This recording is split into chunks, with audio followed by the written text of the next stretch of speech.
What's up guys, Cutemaster0 here bringing you another video. In this video I'll be going over everything that there is to know about dual wielding. I'll discuss normal stance versus power stance, dual wielding versus two-handing, as well as requirements for dual wielding and some smaller side details.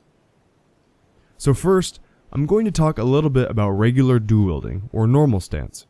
Of course, dual wielding just means having a weapon in each one of your hands. But did you know that for certain weapons, alternating attacks between the left and right weapon is actually faster than just spamming one of them?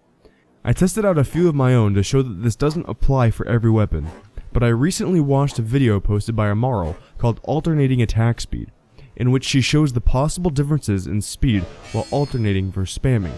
I'll leave a link to the video in the description below. In the video it shows how dual wielding large clubs is affected by this speed bonus, making them a lot faster in an alternating attack dual wielding situation. To clarify, in the video it shows how you can maximize your consecutive attack speed by alternating attacks while in normal stance, not power stance. I'll go over power stance in just a minute. Not only is there a chance for this increasing your speed, but it also allows you to get fast combos in that can have multiple debuff type stats on them, such as one weapon having poison damage on it and the other weapon having a bleed damage on it. It can allow for some nice combos. Again, note that this does not apply for all weapons. As more weapons are discovered that work with this, I will post them in the description below. Now let's talk about power stance. Power stance is a new feature in Dark Souls 2 that you can activate by holding triangle if you're on PS3, or holding Y if you're on Xbox. You'll see that when I do this, my character holds his weapons slightly higher. To be able to enter the power stance, you must have 50% more than the required stat of your weapon. For example, let's say that your weapon requires you to have 10 strength and 10 dexterity. You need to have 15 strength and 15 dexterity in order to power stance with that weapon. If you are dual wielding two weapons with different stat requirements, then you need 50% more of the highest stat from each one. So let's say that your right hand weapon requires 10 strength and 5 dexterity, but your left hand weapon requires 8 strength and 16 dexterity. The stats you will need to have are 15 strength and 24 dexterity. Not only will you need to meet the stat requirement in order to power stance, but the weapons that you are dual wielding need to match up. I've seen a lot of posts and videos claiming that the weapons have to be the same type or the same weapon class. The truth is that it can be any two weapons as long as they have the same attack type. This means two slash weapons can go together, or two thrust weapons can go together, and so on. If you have a weapon such as a dagger that is slash and thrust, then it can be paired with any weapon that has slash or thrust, meaning you could power stance with a dagger and a spear. For example, I can wield this hammer in my right hand, and this axe in my left hand. I have the appropriate stat requirements, so I hold triangle and enter the power stance. A few weapons that I noticed you cannot power stance with are bows, catalysts, and talismans. You can, however, power stance with crossbows.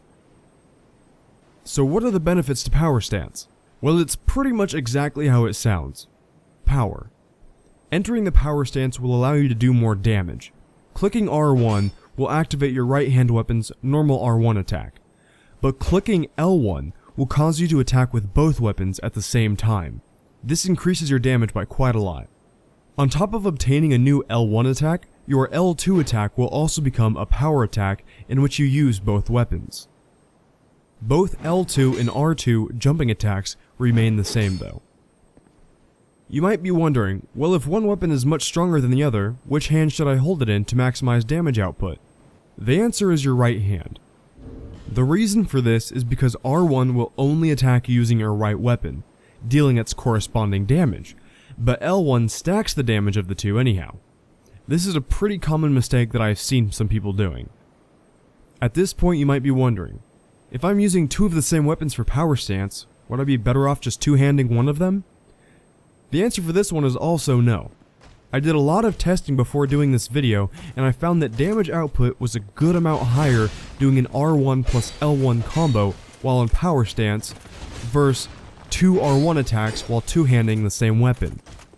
Unless you have one weapon that is significantly stronger than your secondary or your left-handed weapon, your damage output will be maximized by equipping the stronger of the two weapons in your right hand and activating the power stance.